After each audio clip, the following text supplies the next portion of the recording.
I love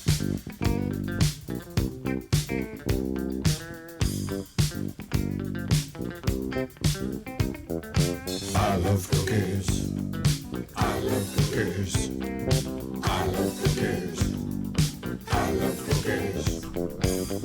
Welcome to Cookies, the world's most influential basketball podcast. I am Ben Dietrich.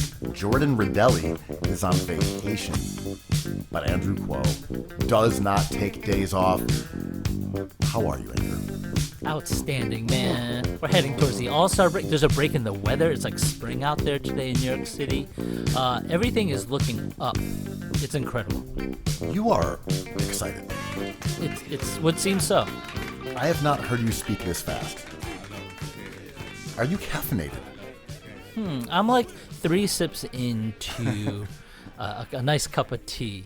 I don't think that'll do it. I think this is natural exuberance.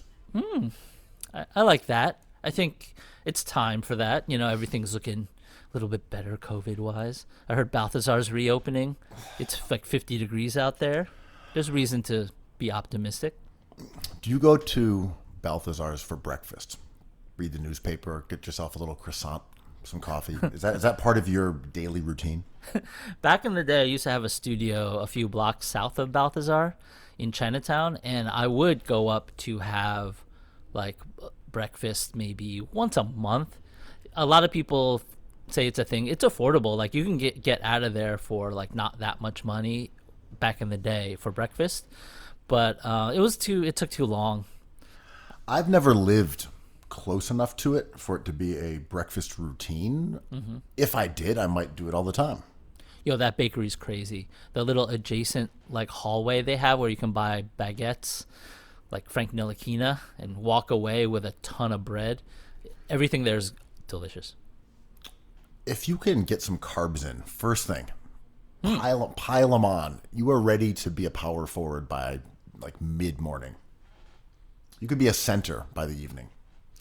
Yeah, but then washed by like 9 o'clock, by tip off, right?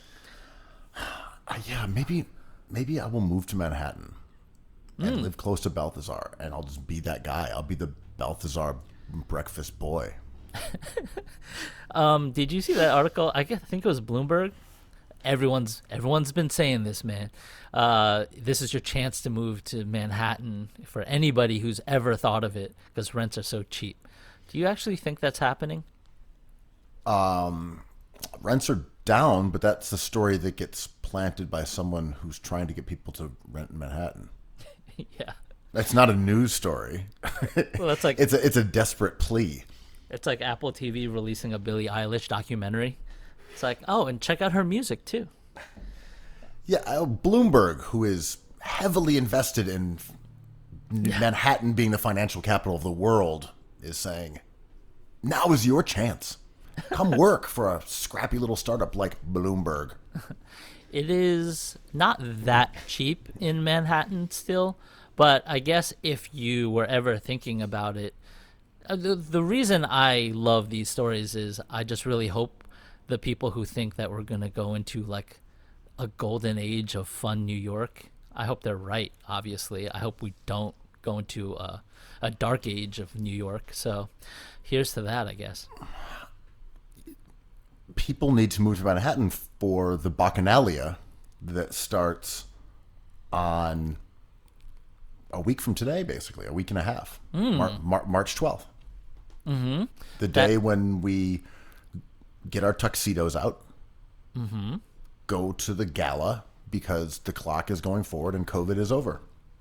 It's officially over. That's It's going to be sick. Yo, in my old age, I kind of love daylight savings. Is that weird? I kind of, when clocks go forward and there's more daylight, I get more FOMO for like, not in terms of like, oh, I could go to Balthazar right now. I get FOMO being like, have I wasted my life? I don't know if it's an age thing or a COVID thing, because this is the first year I've really paid attention to when it's happening. Normally, I'm just stunned. Like my phone looks weird because it doesn't match up with my microwave. I'm just like, holy shit, something is going down. Did my power cut out?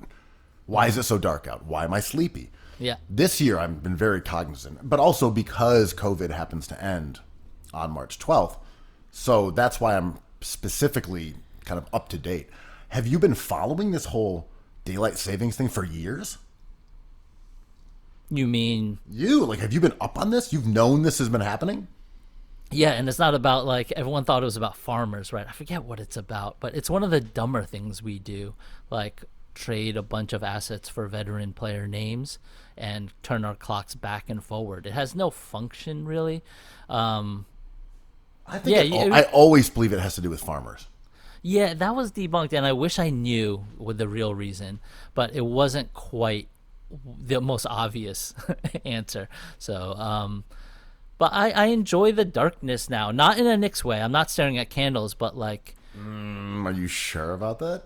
well, now like I like it when it gets dark early because since there's no outdoor stuff to do, I'm like, cool, I can start watching my shows and make dinner, and I'll be like I'll have another dinner at 10 because I started at 6. You know, like my night's starting. Like I look forward to my nights now in COVID.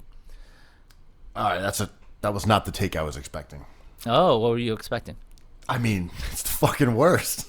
Like, it's so much better now that it is light until 6. And then on the 12th, when it goes to the 7th, it's like dramatically better world.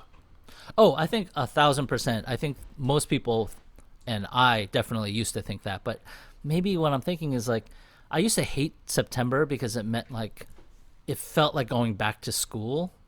But now that I'm older, I'm like, oh, school's the best part of your life if you're lucky enough to go. So now, like, when it's like back to like working or doing stuff, like, I don't know, cooking dinner earlier, I'm like, I love that stuff. I don't disagree with that because at least it's a dividing point of your day. Yeah, yeah. And when it happens sooner. Night has arrived, and I will now be eating soon. Yeah. At an appropriate time because of the darkness. And I love nighttime. The daytime is a wash for me these days. How fast are you going to be back up in the club post March 12th?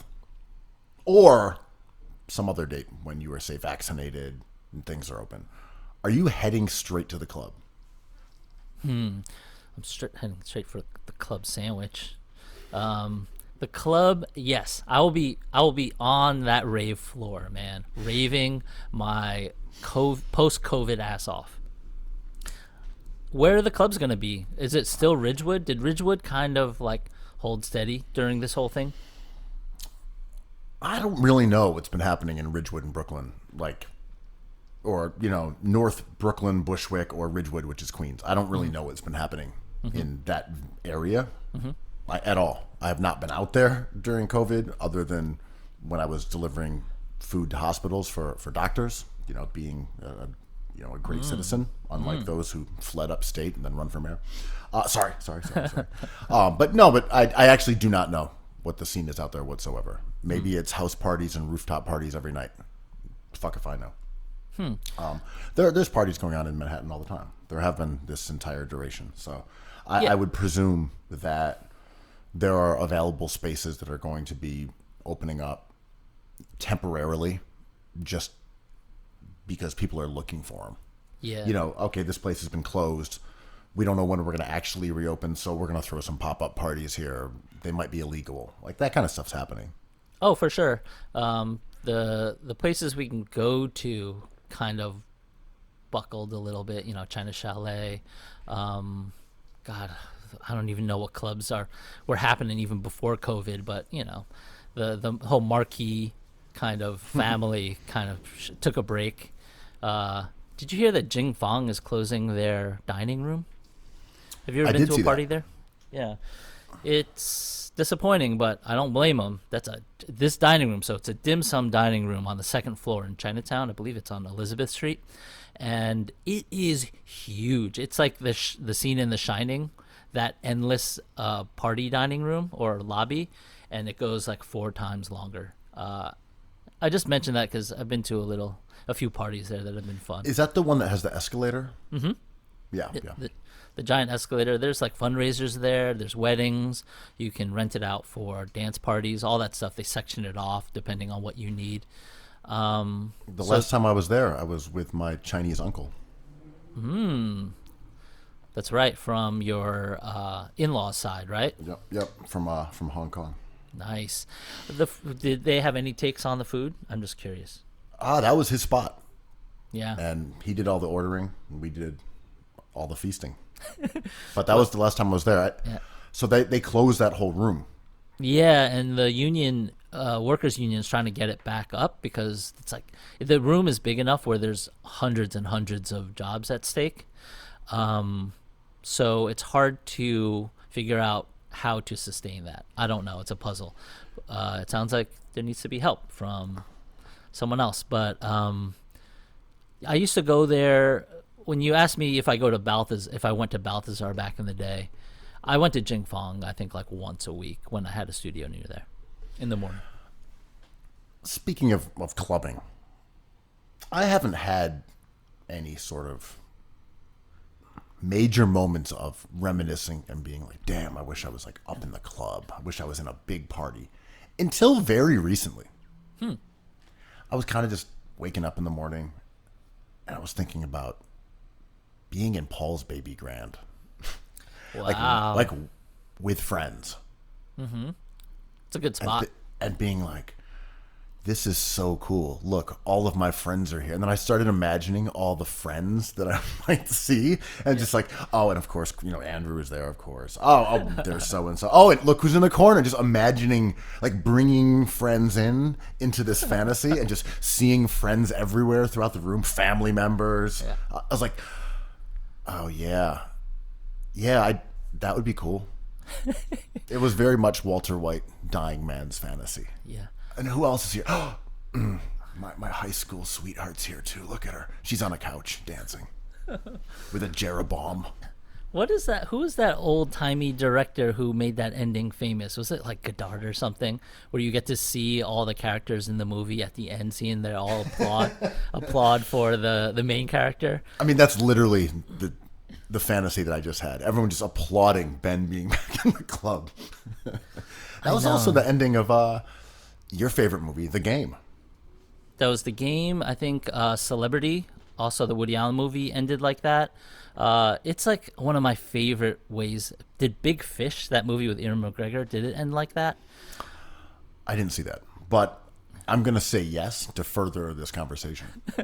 It's a great ending, and one of the worst takes I had that I still think about in the beginning of COVID was like, we're confronted with all this dark shit that ends up being like, opens it up for thoughts like this that I think are kind of wonderful. Towards the end of our lives, but now we all experience it now. And like, if you're lucky enough, like us, to be kind of young, to have to think about this stuff, it's like, oh, so we can appreciate it a bit if we get out of this. And March 12th, we will be out of it. There's also this sense of distance from people who you used to contact a lot, just seeing around casually. I ran into like a buddy on the street who I used to play ball with. I'm like, oh shit, I haven't seen you in a year. How are you? And just the kind of those small interactions, I think, are what's missing. You still are in contact with your closest circle for the most part. But the people that are kind of one or two steps removed from that, looking at like WhatsApp, I'm like, oh shit, I haven't talked to this person who I consider a pretty good friend in 9 months. Yeah. You're just like, what the fuck? It's those second and third, circles, fourth, fifth, the people that you like. Your own Alfreds. Your Alfreds. Yeah. Everyone's got them. You're Kemba Walker or you're Marcus Smart, and then you're you've got Jason like Tatum. I'm saying like one layer away, you've got a Jaylen Brown. Another layer away, you've got Tatum, like at the Alfred layer. Yeah. Like, basically like the trunks of a tree. I know. I think I was telling you this. Like, what I miss a lot, among other things, is weirdos that I don't plan to see when I'm out. So if we're just like having one drink at Clandestino in Canalsville, and I'm sorry. Just to be clear, it's one beer, a beer, a drink, and drink. A drink in Canal Zone. The zone, and if if we know we're gonna see me, you, our friends, Luch, Mills, shout out to our buddies there. But I did miss the weirdos who roll up and be like, you know what, Jordan, baby, and I'm like, oh, I miss that. Like the random New York encounter of someone who's just like, I think Bill Russell's the best player of all time. I'm like, I love this. I was thinking like the Canal Zone could be sort of The calzone. yeah, like a portmanteau that turns it into the calzone, like Dime Square, aka the calzone. Well, now that Dimes is kind of like, no restaurant's crushing it, but they kind of, I think, pulled back a bit. Calling it Dime Square doesn't feel right because it feels like they would be the hub of it. So maybe we change it. I mean, I love the idea of Normcore turning into Canalcore. I like it, but I think it's too late. It's too late. What was the new one? Oh, yeah, right. The New York Magazine article where which mentioned. Featured, I'm not going to say prominently, but featured some Cookies Hoops merch. Actually, the Big Apple purple sweatshirt, which is one of two sweatshirts. The other is a black hoodie and a short sleeve and a long sleeve tee. They're all on our store right now. And New York Magazine was nice enough to include us in their issue that they termed Sizemore Core. Zizmore Core. Excuse me, Zizmore Core, yeah, yep. Based on the old classic skincare Subway ads. Mm-hmm. No disrespect to Celino or Barnes. Rest in peace. I don't know which one. One of them, rest in peace, for sure. Who are also icons in New York City. Talking about that idea a bit, actually. Did you read that story? The New York Mag story? Yeah. I cruised it. Which part are you talking about? Well, it reminded me a bit of the story that John Caramonica from the Times wrote a couple months back. Mm-hmm. Not the one about Greenpoint, which was the street sale that also Cookies Hoops was part of. It's crazy. Wow, that's crazy. It's crazy. It's crazy. Finger on the pulse. Yeah. But it was about nostalgic New York City wear, like old restaurants, old businesses, marathon tees, etc. And I know John talked to Mr. Mort and used some things from his collection for that story. And this was kind of like a more modern angle on that, but still did include some of those things. Mm-hmm, and it's like Odeon hats, Lucien sweatshirts, things like that. Yeah. Do you agree with that premise that this is because of a civic pride in COVID, or is it something else? I do. I think there's a truth there, right? Like, I think the article's premise was we used to wear like Zabar's hats because it was a flag. It was like a New York pride thing, but it has shifted into like a more depressing angle, which is instead of flaunting this kind of insider club Zabar's hat vibe, by wearing it, you might even be saving it or helping it. It's like a lot of these businesses are selling merch to help them through making no money on food or whatever they do. So, yeah, I believe that premise. I always think this kind of thing has a bubble to it, but it doesn't. New York merch has been hot and continues to get hotter and hotter. I agree. And I think the point you made, and the story also mentions, is that supporting and repping a New York business is not just a signifier. It also is like a tangible way to keep them operational at this moment. Mm-hmm. Yeah, I'm with that. But to be clear, as you also mentioned, like Odeon hats, Zabar's hats, kind of classic New York totems were definitely very popular in like recent years, and this also just seems like a sort of mainstreaming of that too. Yeah, not to be a filthy hipster about it, but I don't see much more of it because it felt like a saturation point before anyway.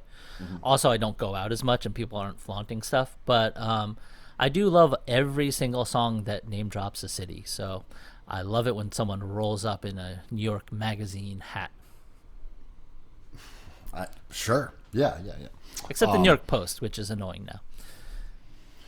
The New York Post 9/11 hats were kind of okay.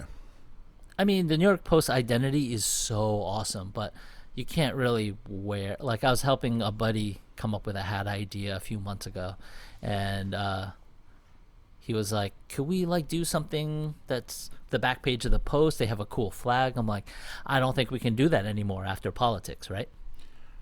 Yeah, the Post is a tough one. I don't really know because I do love the Post as a brand. I love Page Six. I love their Yeah. insane headlines, but it's a vile, racist, like trash rag. It fucking sucks as like a corporate entity and who owns it. So like, I feel you. Yeah, it's just not like, rad anymore. Even if it was just kind of a shitty reactionary tabloid, I would be okay with it. But the whole like Rupert Murdoch Trump thing really just pushes it beyond that. Like there's a line that just kind of can't be crossed. It's very close to a knockoff MAGA hat. Dude, like, Catcher in the Rye is a good enough book. I didn't like it as much as other people, but now like the red hat kind of changes the whole story of it, right? And obviously, it was not any sort. The New York Post is different because it's owned by Rupert Murdoch, like you said, but Yeah. it kind of changes the framing of it. Now we're seeing like, Dr. Seuss books getting taken off the shelves. I think probably for a good reason, and my love of the New York Post kind of went away. I have so many New York Posts saved of like Larry Johnson hitting the 4-point shot, of Reggie Miller killing the Knicks in the playoffs. I have all of those saved, and they're just not as fun anymore. I saw the Dr. Seuss story and skedaddled the other direction. I was like, ooh, I may want to just pretend this doesn't exist. Yeah. Not that I had any take at all. I just saw that there was talk of cancellations and cancellation culture and Seuss. And I'm like, may just want to keep that real estate for, I don't know, going on cleaning the glass and looking up splits for shaking it. like important stuff. Yeah. Is there anything interesting to talk about there or not really? I don't think so. It's kind of a All right, I'm good with it. Yeah, I don't think so. We love Dr. Seuss. I think as a work, like he's made books that we love, and he had politics that at the time were accepted that they're certainly not accepted now. And to stop publishing these books seems like a reasonable reaction. Yeah, and also people always bring up like the First Amendment. None of this is legal, man.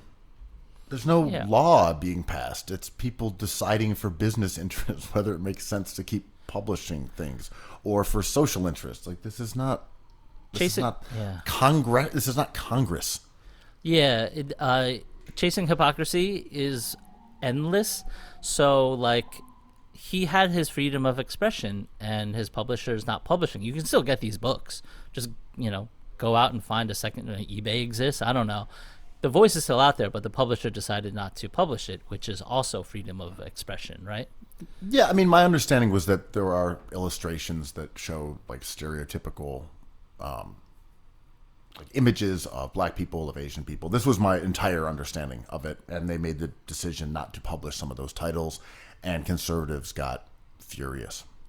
Am I missing anything? No, yeah. And those images are shocking now in 2021. I'm just like, whoa. Like, come on, okay, like, Yeah. what are we doing? Yeah, okay, yeah, this is really offensive now. Don't put it out. Yeah, I think God that's... damn it, I've been canceled. I mean, yeah, an entrepreneurial freedom of speech person should, like, wait till the rights of those run out and, like, republish them. I don't know, like... the freedom of speech thing is kind of a way to just argue about stuff, sort of like corner threes, or manning up, or it kind of loses a lot of its meaning because there is no freedom of speech, and there's also more freedom of speech than we think, right? Well, as you always say, it's a song. Yeah. It's whistling Dixie. It's not actually a debate on a one topic. It's, you know what it is? It's the rhetorical equivalent of forwarding an article or retweeting it without reading. Yeah. Like, I don't really care. Someone's not getting published because someone's offended. All right, time to sing my song. Yeah. Yeah. There's a cancellation. Yeah. It's like, okay, what's this about? Oh, it doesn't really matter. You know what we're doing. Take your side. We're good. I know. I mean, it's sort of like what Texas is doing now, right? Like they're singing the song of just like everyone could do whatever the hell they want because freedom. And I'm like, ooh, I like this idea, but we're still in a It's not March 12th yet, buddy. My guy, just wait 10 days. Can you not wait 10 days for this to blow over? Like, talking about jumping the gun. I know. And like, Greg Abbott, come on, put your pants back on, my dude. yeah, just like watch Breaking Bad, and then when it's done, we will be all good to go. You know, like, Greg, your three-piece suit will be waiting for you on the 12th. All of your friends will be in the club. Like, just give it 10 days. Just rave illegally for 10 more days, and then you can rave legally. I saw his tweet. We're back open. Everything. What are we doing, man? I don't know. Yeah, you know, I love skeptics in general, and Texas, like, I love the spirit of Texas being like, no one can. We're off the grid with the power thing. We don't have the same regulations. We believe in. We want to secede. Kind of always. Things don't go our way with the presidential race. I love that spirit as a whole, not the politics of that spirit. I like people who think like that. I think they're fun and write cool articles and are fun to talk to. That said, Texas has taken so many L's lately because at the end of the day, like, long range twos just aren't worth as much as threes, right? It's just like it comes down to math sometimes. And declaring Texas is open, it's just a song he's singing. Stores are like, we're not doing that. Like, we're still wearing masks, man. But yeah, the combination of the blizzard with Ted Cruz, you know, going off to have spring break at Wet Willie's and, you know, Tiki Beach, Nikki Beach, whatever he was doing down there, eating the worm and whatnot. And then this, it's like Texas is like very, very front and center with saying we have a calamity in terms of leadership. It's like we're a banana republic within your own nation. Yeah, like just a wildly irresponsible state. But like, we already know Keith Olbermann was a dickhead for what he said. Like, yeah, I don't agree with that. Yeah, we don't need to get into that shit. He said they should be last in line for vaccinations now because they've showed a disregard for taking the thing seriously. I don't believe in that. I think they should get them as soon as they can. Everybody, I mean, yeah, sure. And I mean, this does let me use a neoliberal pinata for a moment, of course, which is like, this is the core of neoliberalism, right? You don't get the vaccine and you'll die. Ha. See? It's like, oh, you don't actually care about people. You don't care about their lives. You don't care about it. It's all just rhetoric. It's all they're singing their points. own song, right? Yeah, that's what I'm saying. Like, yeah. If you even think that way, when you're like, oh, the government has put its people in Texas in a terribly precarious situation. Let's make it worse. Hopefully they die. Yeah. Like, you're just as bad, man. Like, get real. Listen, kid, you're smoking this whole pack of cigarettes right here, right now. Yeah, I don't like that. I think people like Keith Olbermann survive on takeration. So I don't even know what he believes, to be honest, but that's a take that Keith Olbermann takes. And it gives him some life back into he's like a little video. He sees a little ham hock in the video game. He gobbles it up before the big boss, you know? I mean, you know, this is always my thing about the neolibs, just the lack of empathy. And like, to me, that was like an easy one for me to score some points on. I'm like, yeah, gotcha, it's our song too. Yeah. I'm like, gotcha, Keith. Yeah. I mean, I believe in canceling student debt for people, even though some people have worked really hard to pay it. It's just like, oh, it sucks that you can benefit from this, but like, checks are gonna go out. If you don't need it, give it away. It sucks that you had to pay money to do this, but it's good for other people, so we should support it. I mean, my entire political orthodoxy can be sort of boiled down to, how about if life isn't miserable for a lot of people? Yeah. That's kind of it. Yeah. Like anything that takes away from misery, lose shares, like I'm in favor of. Yeah, I'm less miserable. That's sick. Let's do that. Great. Yeah, I think a thing that I get lost sometimes and don't think about enough is just like the whole point of this is to make life better for everybody, and That's it. That's it. this is the point of all of this, right? And whether it be like making a hot song, or creating policy that helps people that other people may disagree with. Like I have like relatives of relatives who are pro-Trump, very pro-Trump. But in my heart, I believe not having him as president might upset them on the surface, but I think their lives are going to get better. And like the whole point of this is like no one's ever going to be happy. There's no consensus ever there, and I'm glad there isn't. But in my opinion, I just want to push things that make the whole thing lurch forward to better, right? It's funny because talking about Texas, right? And, we're talking about these songs that are repeated by certain people. Yeah. I was reading this book. I take that back. I was watching a movie that was based on a book. I would not read. I apologize for anyone who got triggered. Triggered by that talk of books. You tested yourself and you passed. And it's about World War II and the exact same thing. It's about people got to get to work. Got to get the people back to work, man. We got to open up for business. Yeah. It's the same song by plutocrats forever. Got to get them back to work. And we're just not experienced. We haven't seen this before. And it's just happening in America right now, in Texas. Like, freedom. Open it up. Everything's open. 100% capacity. Let's go. Get the people back to work. Get them on the trains. Get them in their offices. Literally, industrialists and elites and plutocrats have been doing this forever. It's always send people back to work. And I was just kind of shooting some hoops this morning, thinking about work. About work. Nice. One does. Work. Did you get buckets? I was just shooting by myself, It's a little cold out. Was wearing a sweatshirt. Did it I don't say feel like I had... on it? Yeah. I would never wear one of those on a dirty-ass court. Oh, those are rave wear exclusively. Only. Those are for the club, and really March 12th. Right. Yeah, it was, didn't feel great out there. Dirty outdoor ball. For real hoopers, no. Yeah. Outdoor balls are terrible. Real hoopers, no. But, yeah, the point was, I'm like, work is a fucking pyramid scam. Yeah. Like, Jesus Christ, get back to work so you can start paying your rent. And then that money can go to someone else, and then your bosses can get their promote. You're like, what are we doing?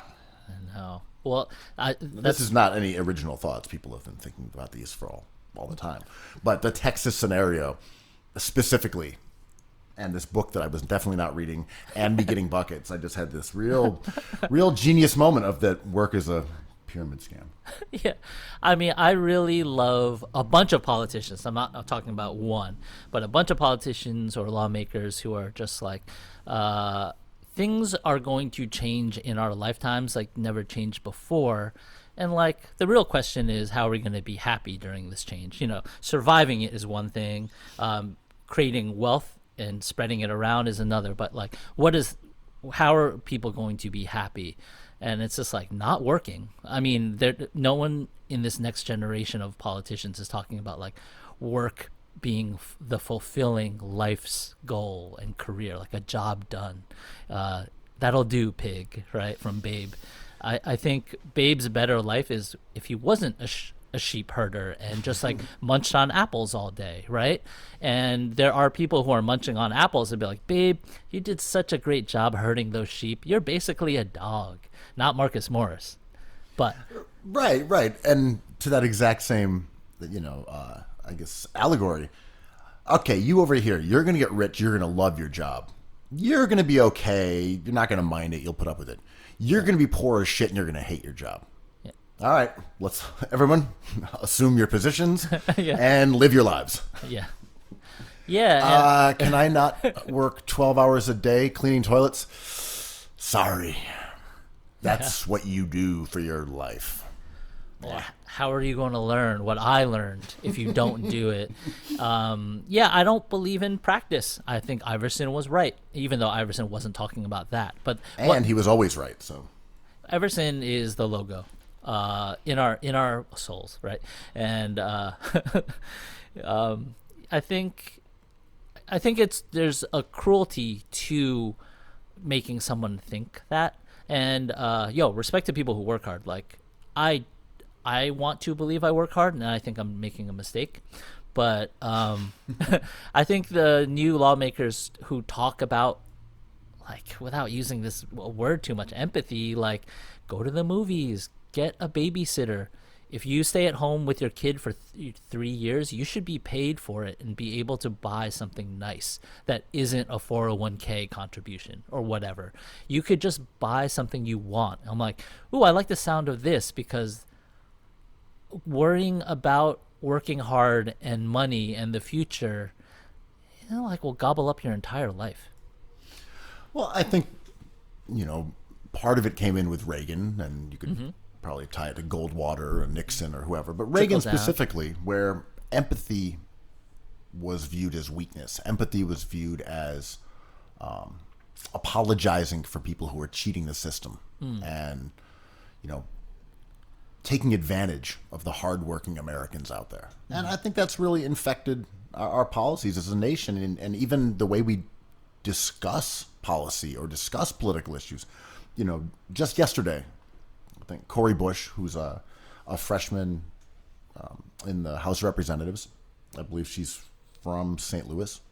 Anyway, she's in the House, and she introduced an amendment to a bill that would have given all felons, anyone in America serving time, the right to vote. And most Democrats voted against that amendment. Most of them did. The majority, healthy majority. And every single Republican in the House voted against it. And I kind of can't figure out why. I was trying to sort through, why wouldn't Democrats say, let's give millions of people in a who are disproportionately Democratic potential voters the right to vote.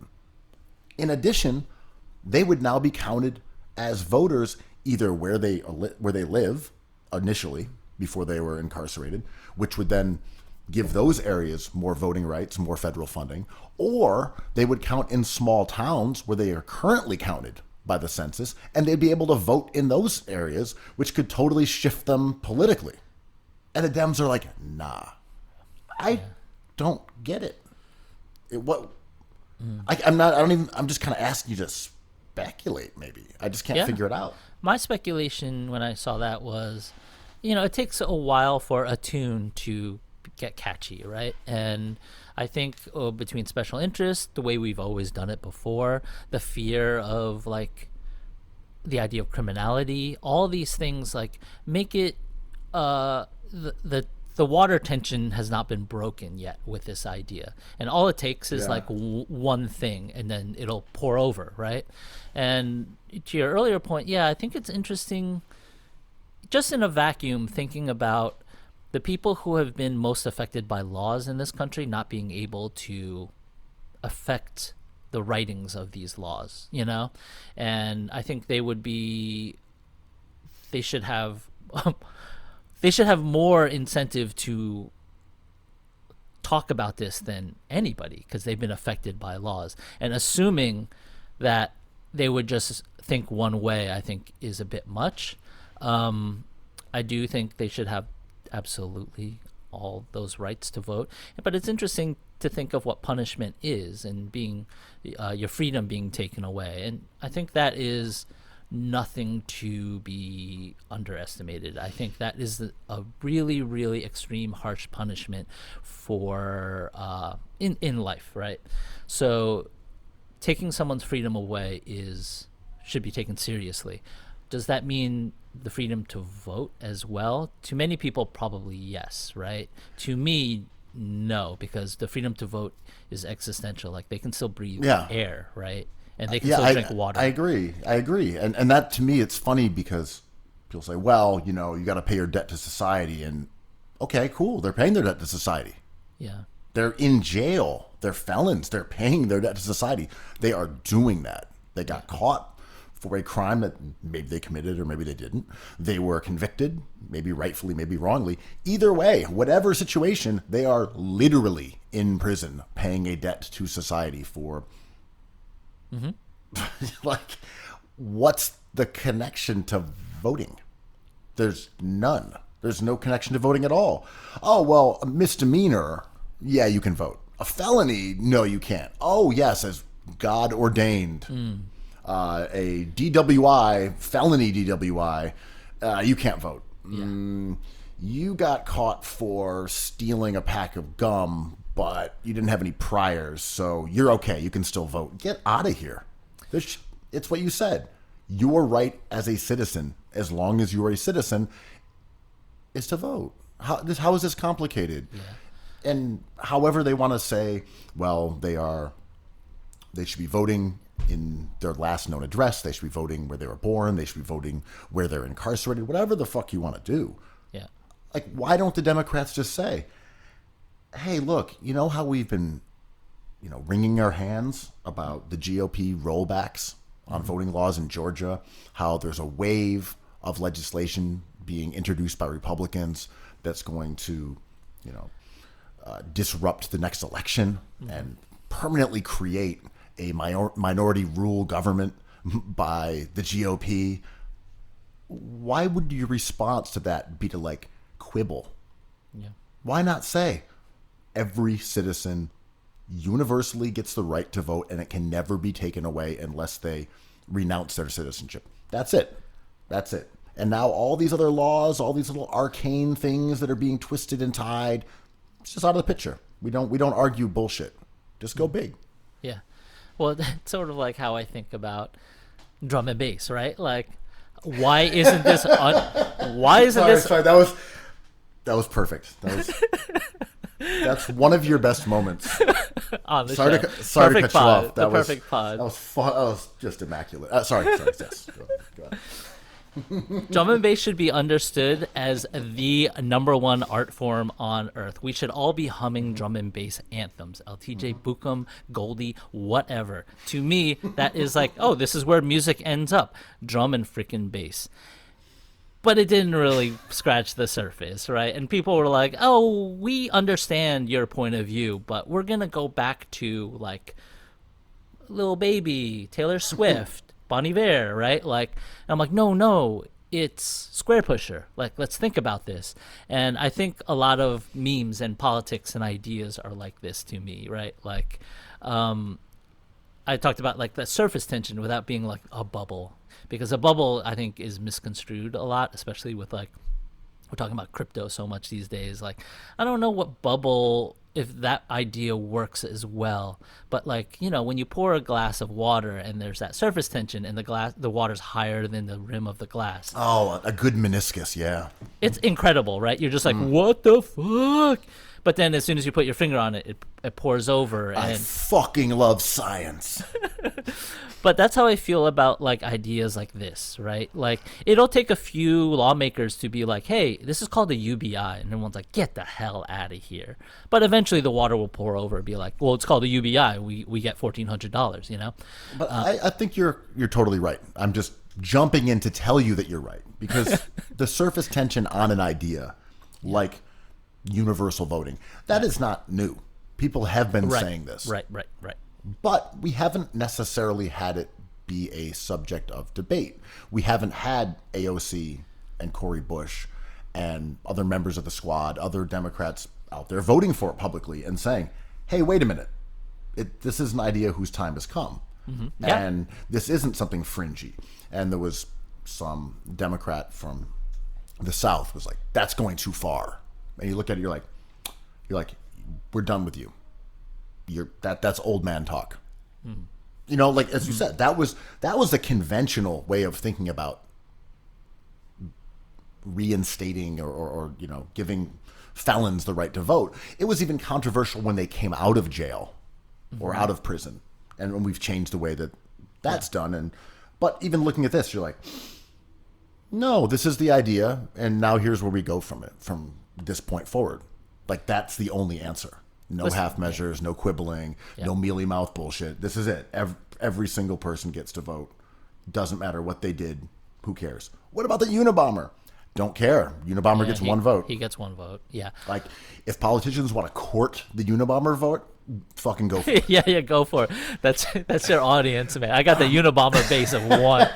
My platform basically boils down to freeing the Unabomber. Who's in? Me. Kaczynski, that's my guy, for sure. Yeah, I mean, I always think of the stupid things that we've done, like how dare you show your ankles in public, and what the stupid stuff we're doing now. And in 100 years, when Bronny Jr. is looking back at 2021, being like, I can't believe we didn't give felons the right to vote. That just seems obvious now. I'm like, yeah, that seems like one of those things, right? I do. And I think your metaphor for the surface tension is correct, because even myself, who I still believe those things, you just saw it on paper yesterday and you said, Democrats don't believe in this? Get the fuck out of here. Yeah. Really? Like Delgado? I went up and canvassed for that guy. Up in around like Woodstock. He's now House of Representatives, Democrat. I went up there and went door to door. Yeah. Like, for that dude? I mean, I'm glad we're talking about fucking politics, man, because this is better than an existential crisis that we had to live for 4 years, being like, is this whole thing going to tumble? I have strong opinions about the politics that they're discussing now, but it has a different tone. And, like, doesn't it feel like it's a different thing that we're doing? It's just like, it's just a subculture, isn't it? That affects everybody. But, like, legislation is not for everyone. Well, what I do like is that there's less of the hysteria about Trump and saying, okay, if you object to what Biden wants, put that aside. Put that aside, because right now we have one common enemy, and it's Donald J. Trump, and he's going to end democracy in America, and this is the election of our lives. And now it's like, yeah, we don't really like what Biden's doing. Let's talk about it. Yeah. Like let's pass this COVID relief bill. Let's do something about college debt. Oh, I'm sorry, you haven't done anything about this? Well, what's the excuse? Yes, you have this the is House, it, right. You have the Senate, you have the presidency. What are we doing? Right. And this is back to politics, right? It's like, has he done anything? It's like, he's done everything. He's done nothing. I'm like, okay, this is politics again. Yeah, we're it's back. not it's not existential. Exactly. It's now, exactly. And I like that, because Me too. the frenzy is boring. The frenzy is exhausting, and it's hard for me to handle it. It gets into parts of my brain that it's hard to scoop my joy out again. And, like, we need you on this pod scooping joy. Just mounds of brain joy from Cora. It ain't coming from the garden, that's for sure. So I have a question for you, being that you are an artist and all. Oh, I love this. What's this crypto art thing? And you're the tech guy and the art guy. It's your time to shine, King. This is my moment, man. Your moment's going to come in 10 days when you're raving legally. This is my moment when you ask me on Cookies, what the hell is up with crypto art? King? NFTs, non-fungible tokens. This is exactly what Top Shot in the NBA is. It's incredible. It is basically people mining or creating certified currency that can be traded. And we're not talking about art, and we're not talking about like what Dunk Elfrid Payton is worth. We're just talking about the object, and it's kind of originally I love the idea of crypto. I think it's amazing and it's legitimate, but the idea was a stabilized kind of functioning currency that is independent of government legislation and like the euro kind of bottoming out. It's a way for our society to operate without the auspices of all the dangers that come with currency, right? And It's an imperfect idea, but I think it's kind of an idyllic one, so I like it.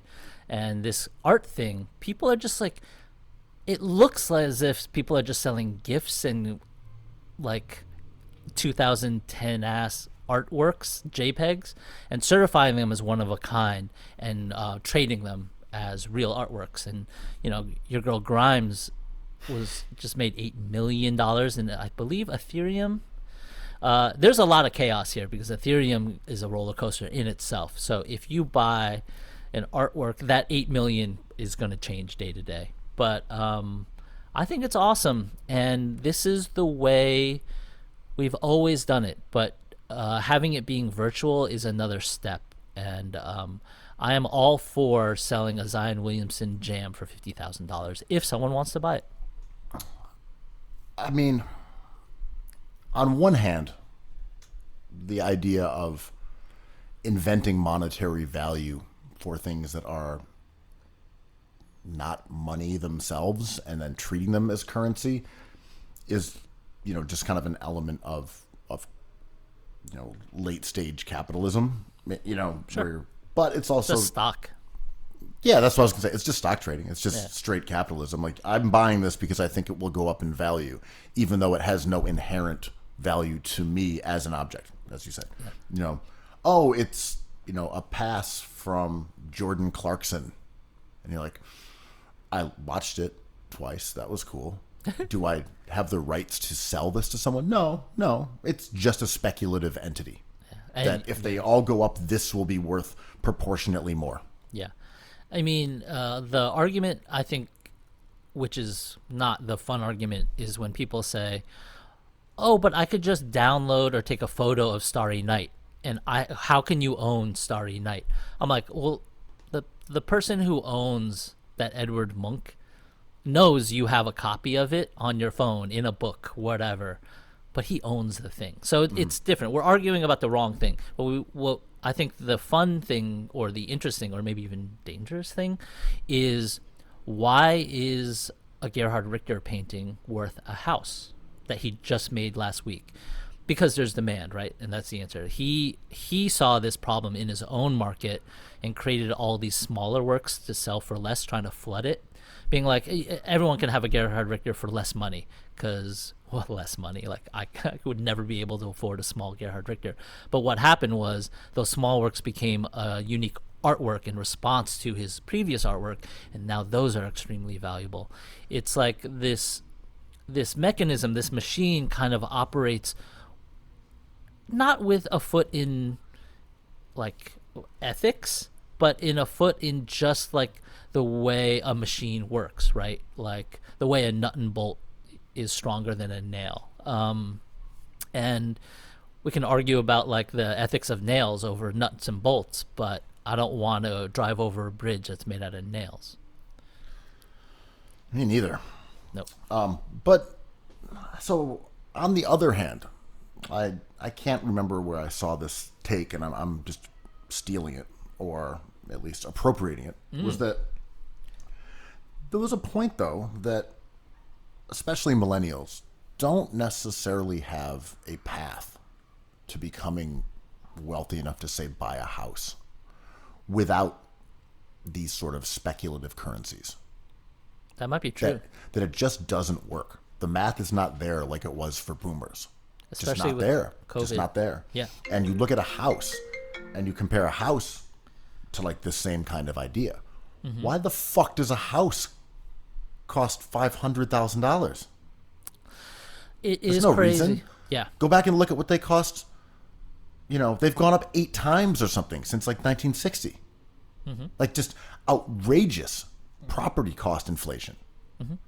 And Go ahead. Yeah, so there's a reason that there's this schism where boomers say, well, no, go buy a house.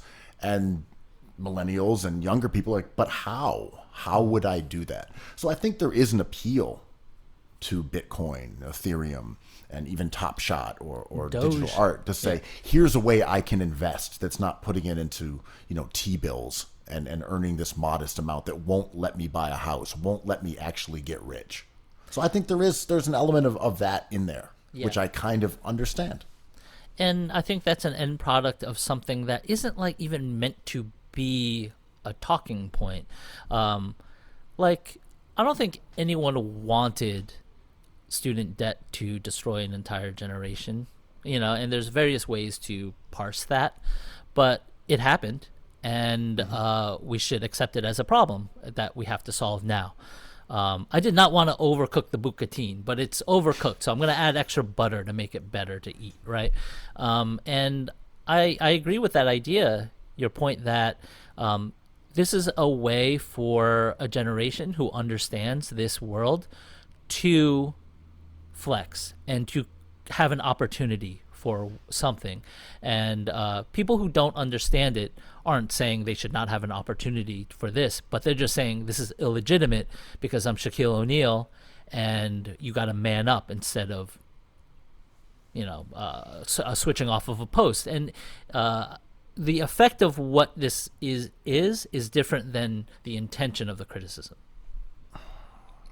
Speaking of Shaquille O'Neal, I presume you are referring to his interaction with Candace Parker the other night. And Dwayne Wade. What's going on with Shaq these days? Are they really leaning into him being like an ignorant boomer? I mean, we've talked about the NBA's kind of odd dynamic of having announcers and hosts who don't seem to enjoy or pay attention or know the current product, and that there seems to be a schism between like enthusiasm for the game itself and the people who are on TV supposed to be advocating for it. Yeah. But it's also theater, and people have their personalities and their shticks. But lately, Shaquille O'Neal has really sort of, gone over the edge, crossed the Rubicon. They're doing a segment where he's unable to recognize players. Oh my God, it was weird. It's not great. not the best. I saw Grant Hill opening up a pack of Prism sports cards on air on NBA TV, and he did not know who Frank Ntilikina was. He was like, Frank on the Knicks. I can't say that name. Don't make me say that name. And the other guy was like, that's Frank Ntilikina. He was a lottery pick. He's like, I have no idea. I'm like, 4-year pro. Yeah. But fair. He's in relegation. But Frankie and Perry? NBA starter Frank Smokes. Put some French respect on that name. Poupon on that moniker, on that nom de plume. But the Shaq thing, I love him, and I was thinking about this as I was watching it. I was like, we can never be young Shaq. I think there's one Shaq in this universe. Even Karl Anthony Towns cannot be young Shaq, but we are all old Shaq. Would you say that Cookies Hoops is the young Shaq of podcasts? Pods? Yeah, I mean, pick the best pod out there, like Serial, Sarah Koenig, The Daily, New York Times. They don't know what it feels like to be us. Come on, man. No. This is the young Shaq of pods. Have they ever dropped a perfect pod? Psh, not that I've seen. And we do it weekly. Or bi-weekly when we have more time. Or 3 times a week, yeah. Yeah. We did a perfect pod every day in a row for all of COVID. For months. Thankfully. Yeah. It's over. One more perfect than the next. But I feel bad for Shaq, and I've been working on this thing. It's just like, well, I'm not working on it. I'm trying to figure out how I feel about this, right? I'm sorry. I'm thinking of you seeing Shaq unable to say people's names, recognize players, and you crushed, sad about Shaq's performance on TV, and then being like, I've got to do something about this. No, I'm more like Ben Affleck in The Accountant, scrolling through those numbers, those digits. But like, I've been thinking a lot, and I don't know how I feel about it. That's why I say I'm working on it. I don't know where I stand on it. In the post analytics nerd thing, like, we've established nerds, we don't like them. It has been rejected, even though all the teams operate, even the Knicks operate on advanced analytics now. It's in the DNA of the NBA. But as fans, quarterbacks won, prom kings won, and the nerds lost, in my opinion. And we still talk about wanting it more. PG gets mocked with ease. Damian Lillard's a hero. All this stuff like plays according to the 90s and aughts and whatever. I don't know about that. I'm with you for the most part, but is there a we consensus? dunked on Nate Duncan. Yeah. But is there a consensus that the Nerds lost? I don't think there is. Well, I think the consensus is that the Nerds won, but they're still nerds. And they don't get the soul of the game and the heart of the game and the enjoyment. They don't really understand it. But I do think there's an overall feeling that the Nerds won, but every now and then they get their comeuppance. Someone will hit a mid-range jumper for a win, and everyone gets to dunk on the Nerds a little bit. I mean, to me, that's an overall L. I mean, I just think the nerd thing is in the DNA of the league. We're watching it, but in the end, it's like they still get their textbook slapped out of their hands, right? Well, one thing that's kind of strange is that I don't even know what people are complaining about when they say analytics anymore. What exactly is your gripe? Like, VORP Twitter.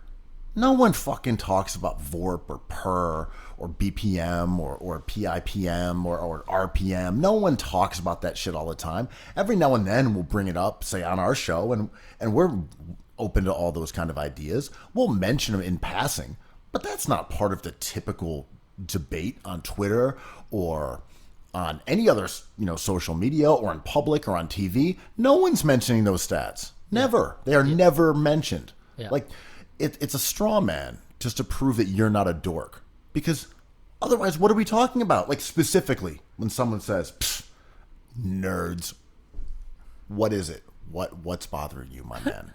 What are you mad about? With all their VORP. When's the last time someone brought that up to you? No. When did this happen? Who's doing that? Are we talking about field goal percentage? Is that what's got you riled up? You don't like when they say a team scoring, I don't know, 1 point per possession on pick and rolls? Does that bug you? Is that nerddom? Because now we're just talking about basketball. Yeah. You know what I mean? Yeah. Like, to me, that's what they can't do. If you're mad at the Nerds, you can't say, now everything is, all right, they're scoring 0.8 per possession from this player on threes. You're like, well, are they?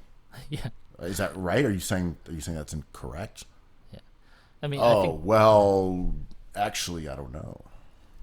Yeah, I get it though. I like people who push back on nerds, because nerds need pushing back on. And, I think the things I love to come out of the b-ball reference era is like spacing and rest, right? Like those are just huge things, but those are things I care about. Sleep is more important than medication. Exercise is more important than eating well or whatever,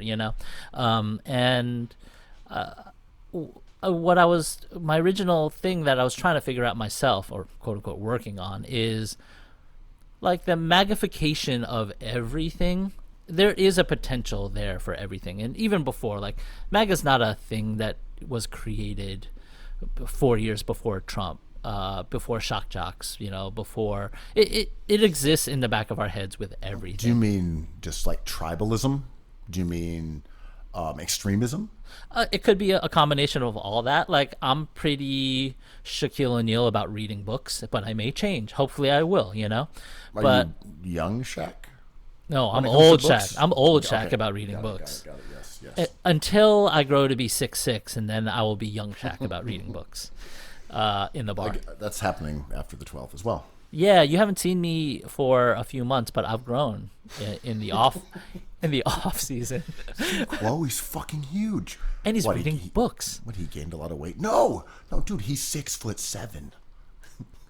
And he just read the Obama memoir. He's 6'7". He's always wearing a really, really long trench coat. A slice of pizza in my back pocket, just chilling. But I can really commiserate with Shaq. His turn towards this kind of heel is kind of like sweet a little bit, and I don't want to. I said magnification for lack of a better word, but I think it's easiest to say it that way. What I mean is like to reside in a place of comfort, which is like these young, all the things we always talk about, like these young players don't, aren't tough enough to play in the 90s and all that, all those isms. And it's really, when you hear people talk about players, it's coming through more than ever to me when you hear Jimmy Jackson on an NBA TV broadcast being like, you think analytics is everything, but it can't define chemistry. I'm like, it can, but I know what you mean. But like, why even go there? Like, what are we fighting against? And it's kind of a talking point with a lot of ex-players and analysts. And Candace Parker handled that really well and like roasted him, but didn't Anthony Edwards dunk on him. When I've spoken with people who work in NBA front offices about analytics, they sort of view, and this is their term, not mine, because you would think it was mine, but they view players as kind of being a club. And that's their thing, like in the club.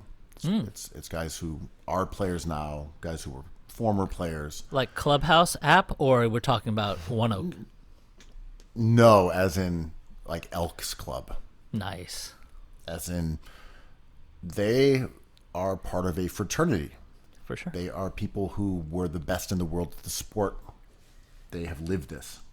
And, when you see players these days are a lot more forthright, not only about keeping defenses honest, but really being outspoken about how little they respect the media and fans.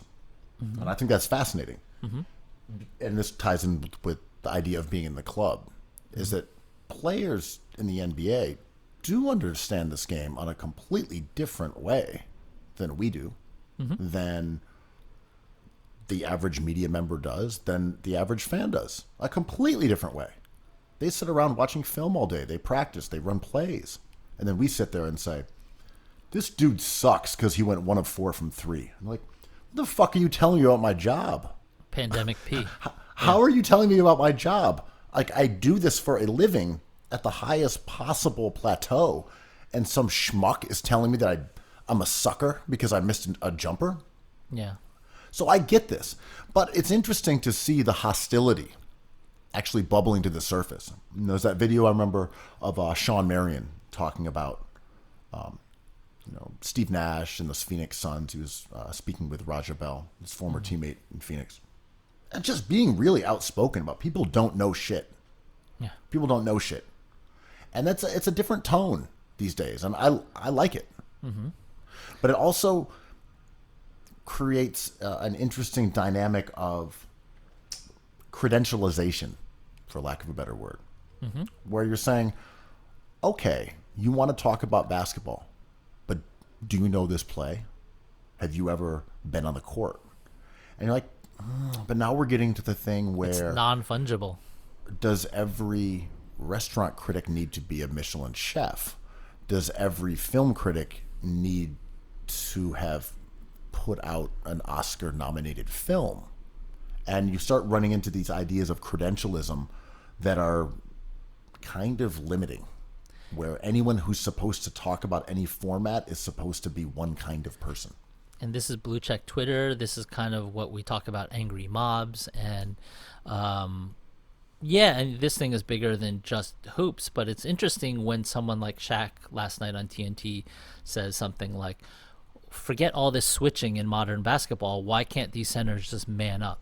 And Candace Parker looking at Dwayne Wade being like, how do we save our friend from being embarrassed right now? And she did it in a great way. She was like, well, this is what happens when you don't switch on Jokic. He just buries you, and the Nuggets will just win every time if you do not account for what Jokic can do. And Jokic is kind of like a unique player who presents new ideas to us as we're watching him kind of ball out this season. And it is confusing for a player like Shaq, and you're totally right.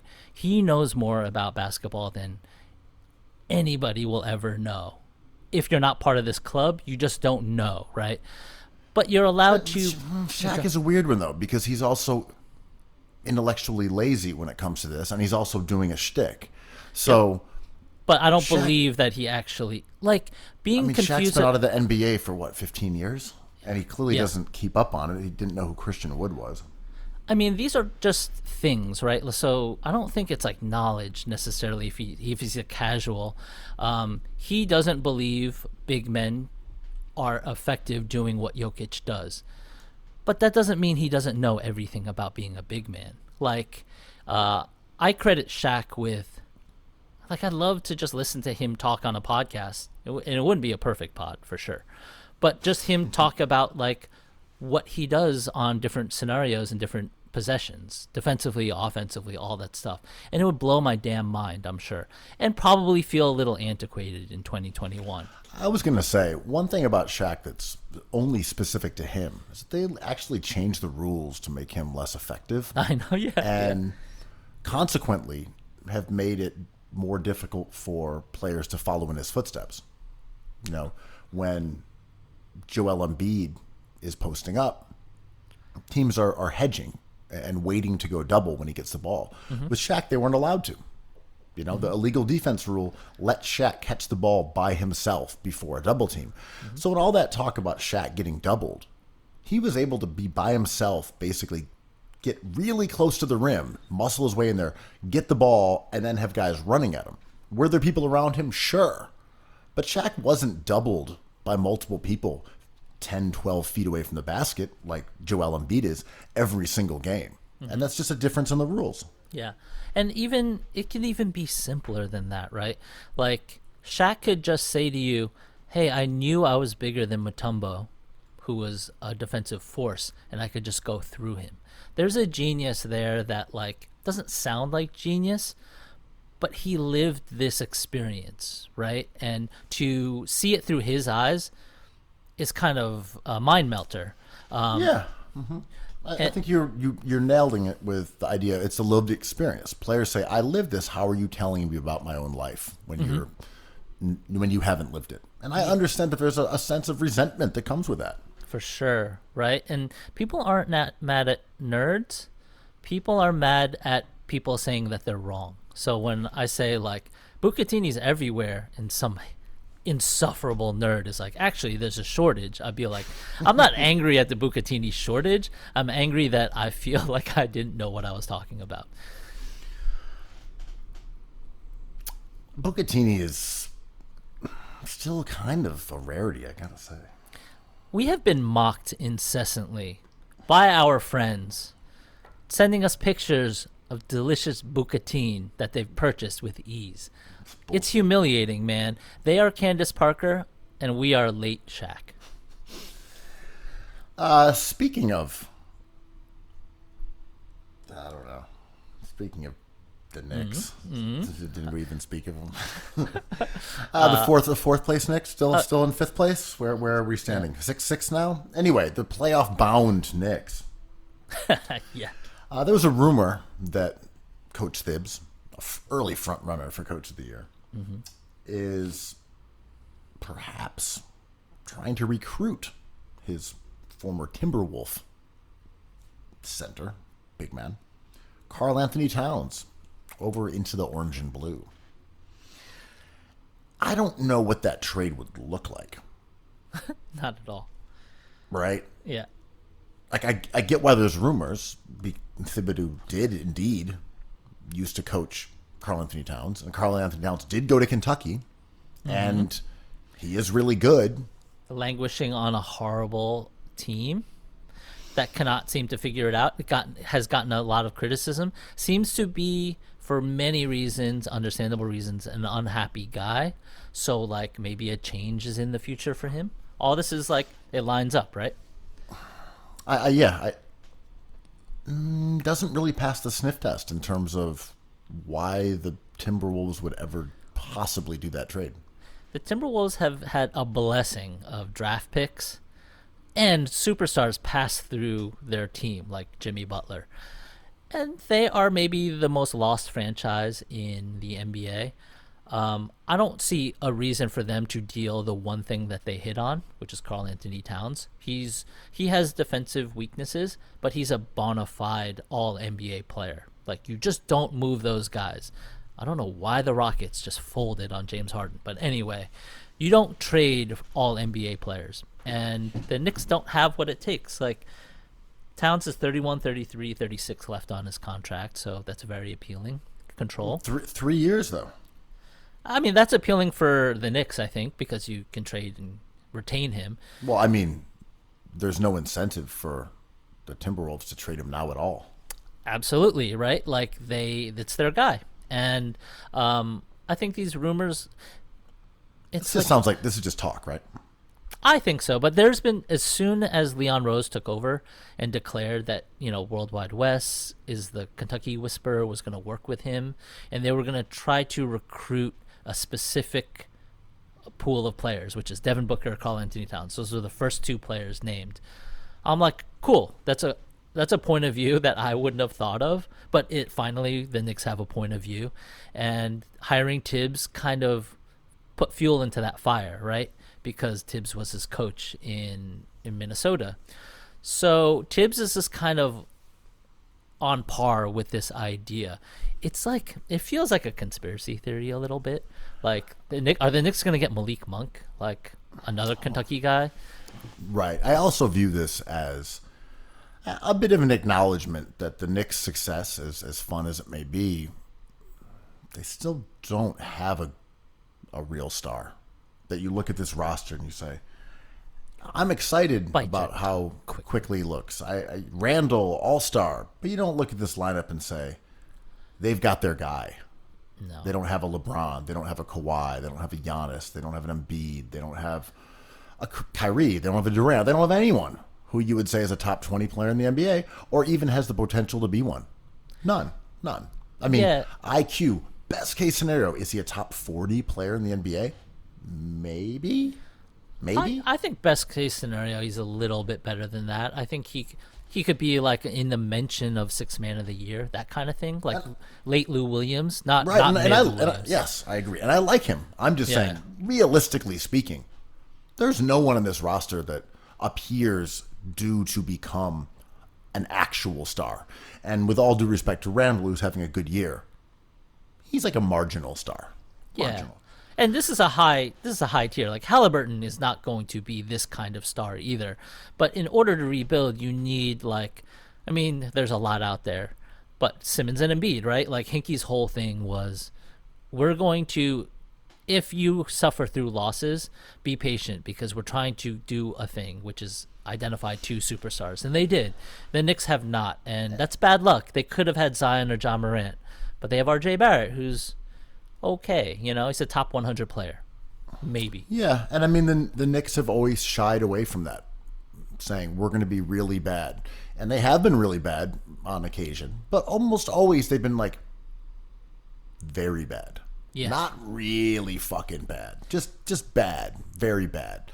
Always scrambling around, getting that 8th pick, that 7th pick, and kind of trying to have it both ways. And this current version feels a little the same way. But that said, hey man, basketball's entertainment. Knicks fans are excited. They're outside the Garden, celebrating. Awesome. This is supposed to be fun. Is this the best long-term plan? Probably not. But are people having a great time? Man, cool. Wonderful. A part of me wants to think that, like, maybe this is it. This is the end of the rebuild, and the product of it is a second-round team, which is pretty awesome, right? Like, the Timberwolves, who got a lot of good players in their system, never even sniffed the success of a second-round team. I don't think the Knicks are this, though. I think if you look closer, and that's when my joy kind of goes away. They're winning close games in the East. They've had the second easiest schedule in all the NBA. They got torched by the Spurs last night with ease. The opposing teams are just cold against them, unguarded, open three-pointers. Like, they're just not hitting them. So the Knicks are like a beneficiary of a lot of things going their way. That said, this is what we're into, right? I agree that we should be having fun and this is entertainment, but, like, we could be really having fun. Like, pizza's good, but really good pizza's really good, right? I mean, this was the year to tank. It's a shortened season. There weren't fans. There's a good draft class incoming. This was the one. And the Knicks are like, fuck all that. We're going for the playoffs. And timing is everything in the NBA. And Thibodeau was a good idea. I really enjoy him as a coach. He's good. He's an effective coach for this team. 1 year too early, right? Like, they could have used another meat shield in there, lost games, moved the meat shield to the front office, higher up, promoted him, and hired Tibbs next year with, like, a top 7 pick. I'm not even asking for Cade Cunningham. But who knows? We may get the number 1, and the Knicks would take Obi Toppin. You know, like there's a fundamental darkness and staring at candles thing happening with the Knicks. Getting IQ was a stroke of luck, but they had their eyes on the prize and they got him. His name is Obadiah Toppin. I mean, this also falls under the idea of conventional wisdom, where most smart Knicks fans kind of aligned with the more traditional Knicks fans over the last few years, because traditionalists who used to say, yeah, we want some vets, are now like, keep your young guys, play your young guys, keep your draft picks. Yeah. You know, those are... That won the Knicks Nation over, for sure. Right. But, so Knicks Nation basically is allied between sort of the modernists and the traditionalists. They all kind of like what's going on. And there are disagreements about whether success is good or bad, but the Knicks' plan, for the most part, has been agreed to. The issue, of course, is that even if the plan is fine, the decisions you make are how it shakes out. Taking Obi Toppin over Halliburton, Denny Avdia, anybody, was a disastrous move. So it doesn't matter if you kept that pick. You ended up with Obi Toppin. Yeah. And it doesn't matter if you kept your young guys instead of trading them early on when they still had value, if they end up being Frankie Smokes and Knox.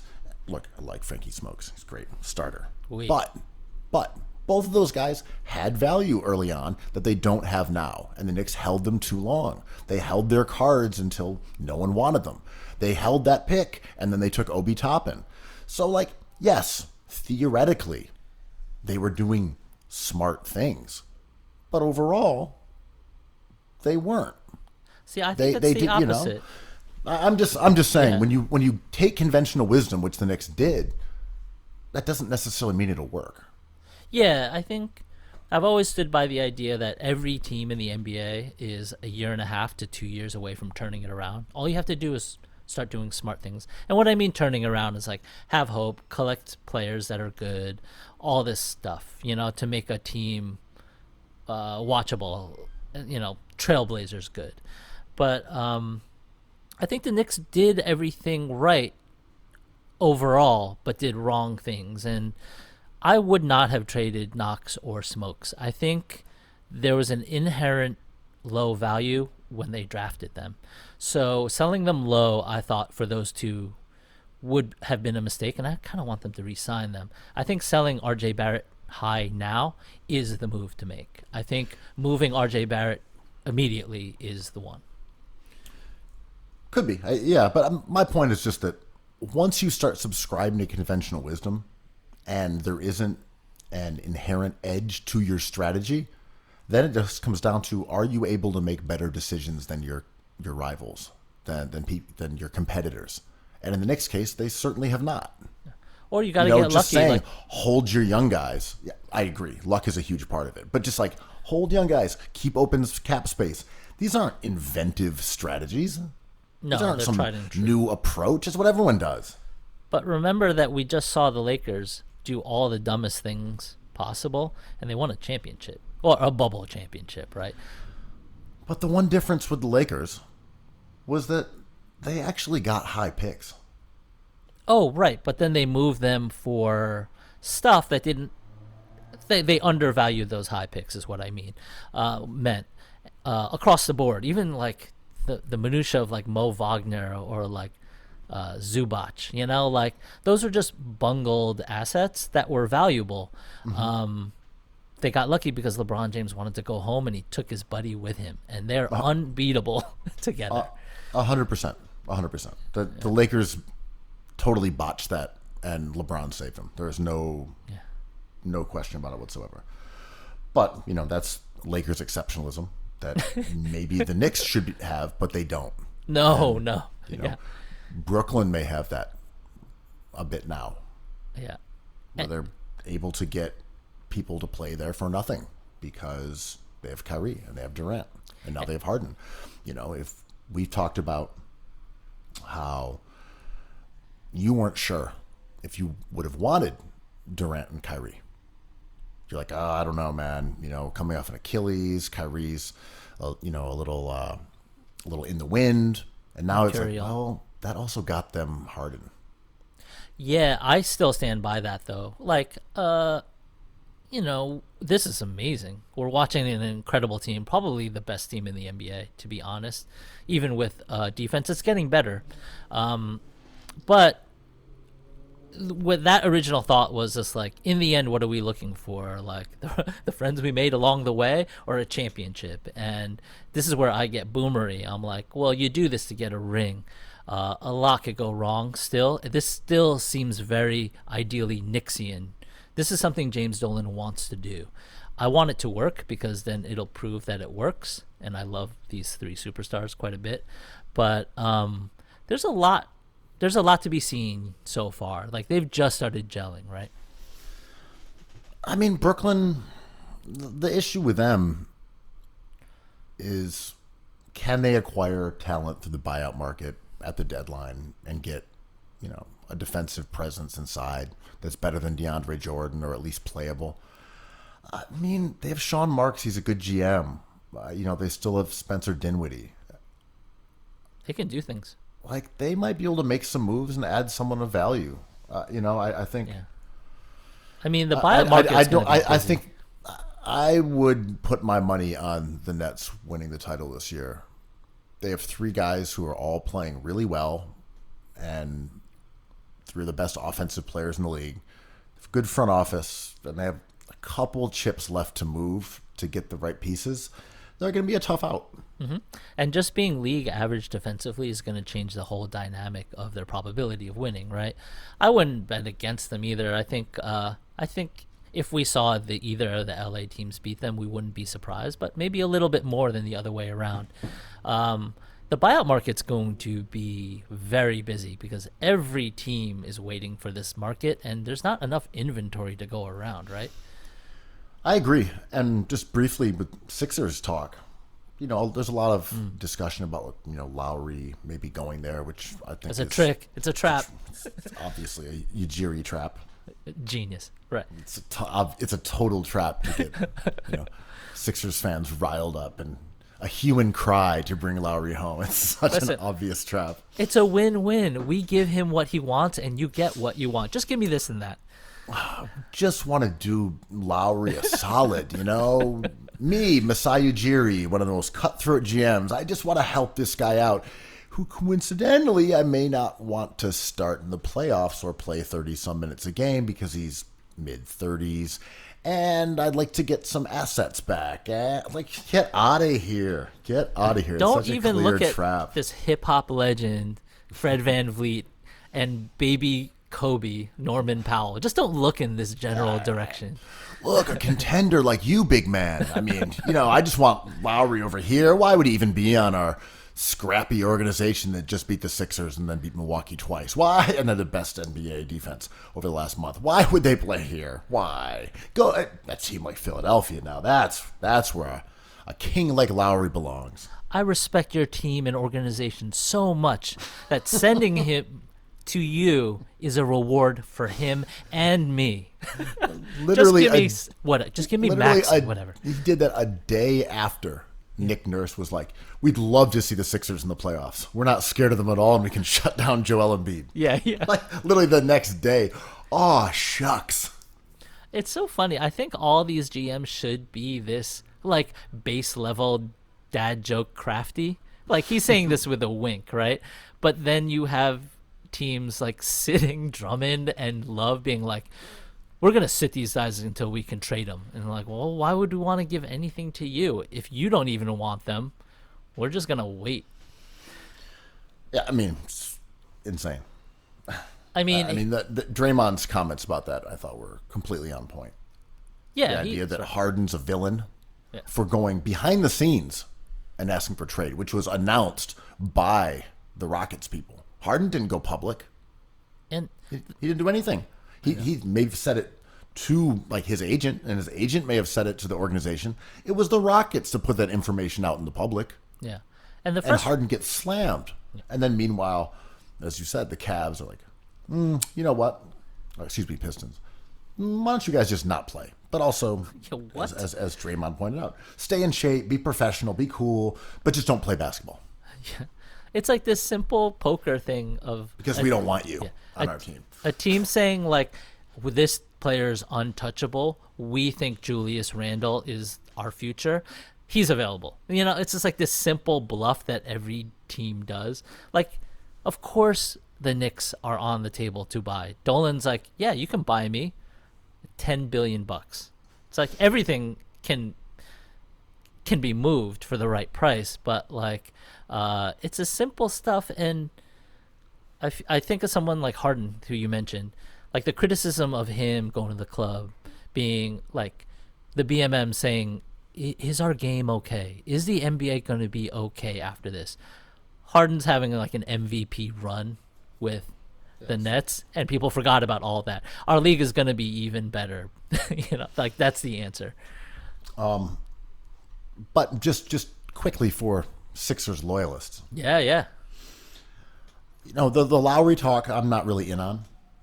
Love him as a player, but this doesn't make any sense to me. The price doesn't line up. And he makes $30 million a year. Just doesn't make sense to me. Yeah.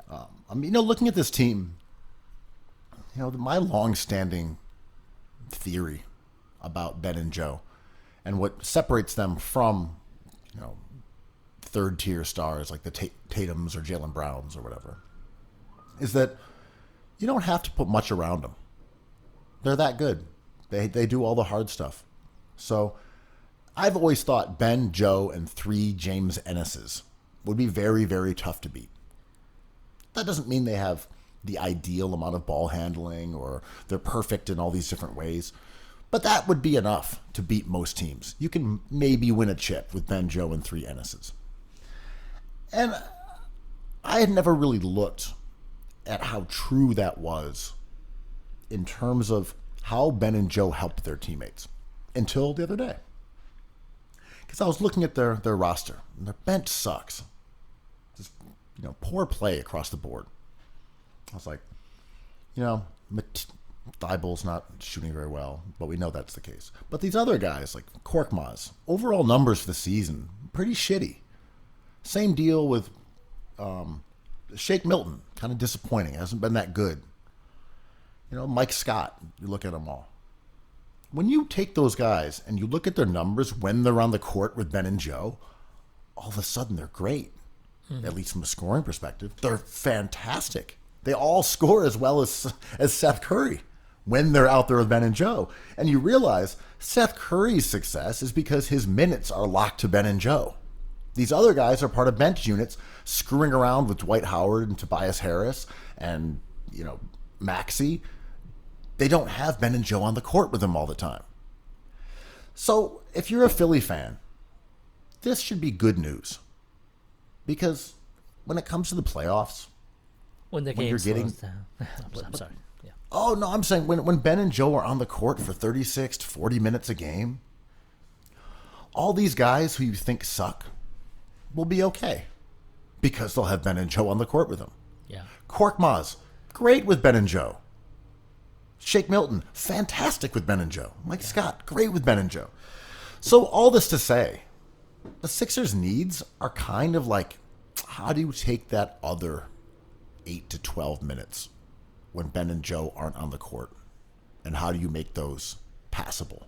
How do you avoid getting destroyed in that 1/5 of the game that might be the difference between winning the Eastern Conference Finals and losing it?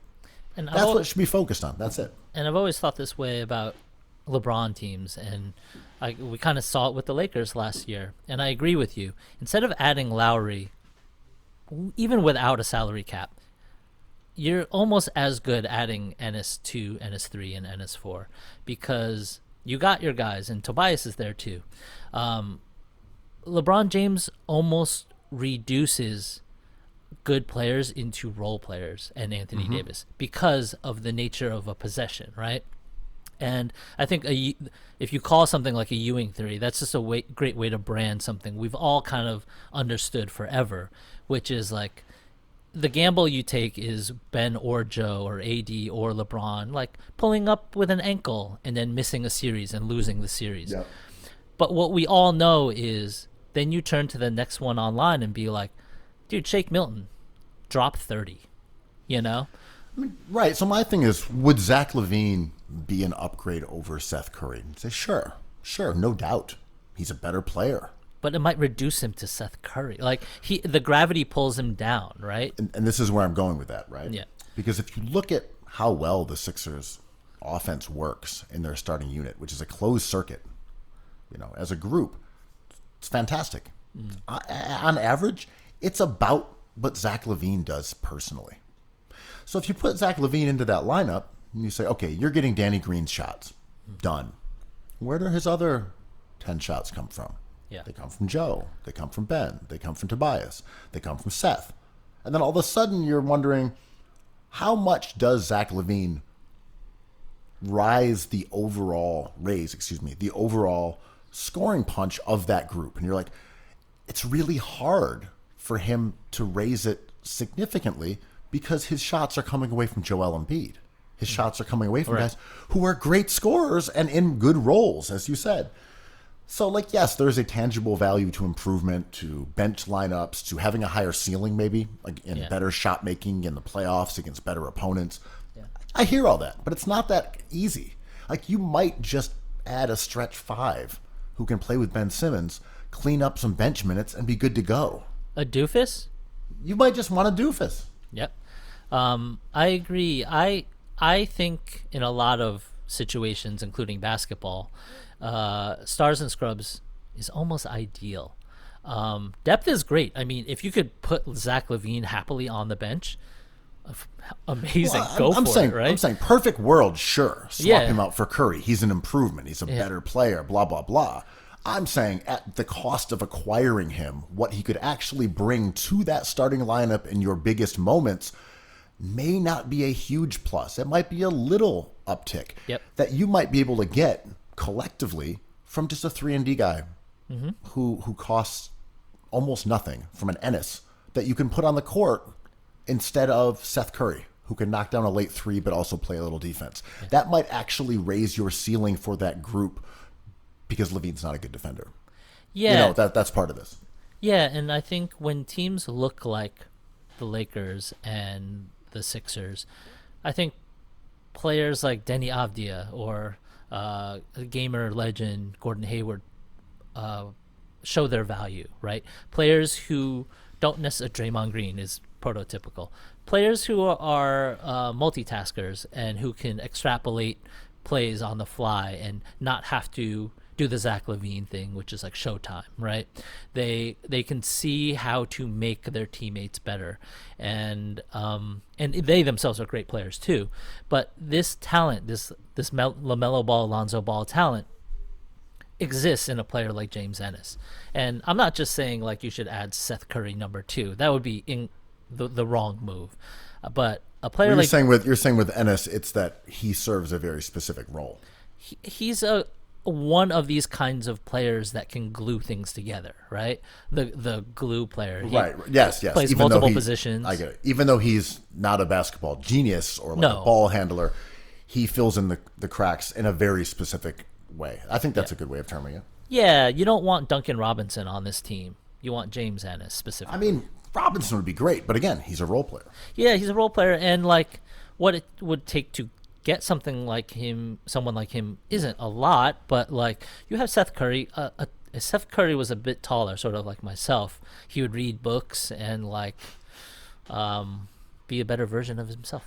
I mean, as I was tweeting the other day about Seth Curry, just when I looked at these splits, if he's having trouble getting his shot off because he's small, doesn't have the quickest release, if he's having trouble defensively, in that game against the Cavs, he was getting beaten by quicker guys, but also gave up some offensive rebounds because he's just a little dude. People were able to kind of just go up over him and get some key rebounds. And he's not quick, per se.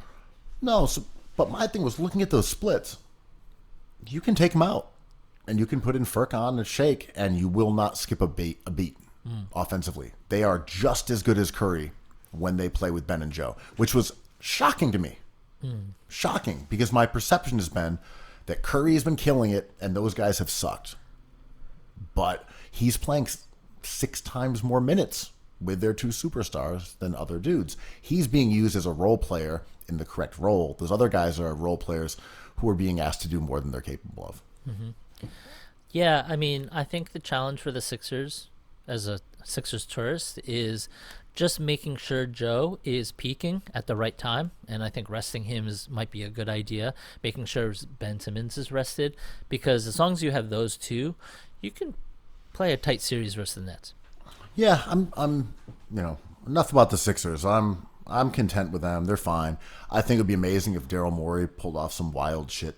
Like, we've traded Tobias Harris and all of our picks for Karl Anthony Towns. And you're like, I mean, what? Yeah. Some sort of Left extreme left field move, like Harris, Maxey, 4 first-rounders, Matisse Thybulle, and we have Karl Anthony Towns. Yeah, we got C.J. McCollum or something like we just didn't see coming. Can we go back to Karl Anthony Towns? Yeah, sorry. C.J. McCollum. I like C.J. this year, but he's made a big improvement. But the ultimate, but point taken. I don't RJ care about I don't care about Levine or Beal specifically, even though they're good players. I've heard too much about them. Give me some other left field shit, and I'm good. Yeah, I mean, that's a cool thing with the trade deadline. It's stuff that maybe you didn't see coming. Because if by the time we heard about it, it's been run through at least once. It's like Seth Curry is being traded For Emmanuel Steph Curry. Yeah. It's so odd. Like, this season didn't quite play out like I thought. I thought the Hornets were going to be in a different position they are now. I mean, I don't think they're a bona fide playoff team, but they're not sellers anymore. They're buyers, right? They're a bona fide play-in team. Yeah, and if you're Michael Jordan, you don't squander that status after all these years of being on the bottom of the East. LaMelo Ball has changed that entire franchise. But I mean, that's the clearest way of putting it. They added a guy who not only is putting up incredible numbers for being 19 years old, but so good. is specifically the kind of player who elevates the ceiling of your entire team. That he is your identity. This is what you do now. Yeah. And those are the most valuable players. Whether or not he'll be a superstar remains to be seen, but he's on pace for it. Yeah. But these are the guys, if we're talking about gods and mortals, he's a god. For sure. God. He showed up. He's a god. Yeah. He's not a guy who's shooting well, doing some good ISO scoring, better defense than you thought. He raised your team immediately just by virtue of being there. Yeah. And that's what truly exceptional basketball players do. They don't just get some buckets and look good and you say, all right, I think this guy will help us out in the future. They change the dynamics of the team to their whim day one. Yeah. For the day ones. Yeah, almost the league. Like, does Anthony Edwards do that, even though he slammed and jammed his way into our hearts? Probably not. James Wiseman certainly is not that type of player. At best, he's DeAndre Ayton 2, more Aytons. But I think and there's levels to this, right? Like Halliburton, very good player, won Western Conference Rookie of the Month, I believe. Really good player. He doesn't look like he has the same ceiling. No. As Ball, but he also seems like he has the basketball IQ to be a really exceptional player. Mm-hmm. Yeah, and maybe he will become a superstar. Certainly possible. Possible, yeah. It's not quite in his game, but he's amazing. But it's and those are the guys you bet on. Mm-hmm. And I always love this period when we can rejoice over a player like Luka Doncic, and we're still in that period with Luka, but soon we'll turn on him when he doesn't get to the conference finals or doesn't win one. And LaMelo will get this quicker because he's not a shooter. His game isn't to score. He does everything else well, and he can shoot fine so far. He's really young, but It's easy to mock like the Ball family in general. We don't do it here because they're kings and queens over there. They changed the whole thing. But it's interesting to see what someone like Jordan does with this. He got lucky. LaMelo fell to him, and he got lucky that he took LaMelo over more Jordan-esque players like Obi Toppin.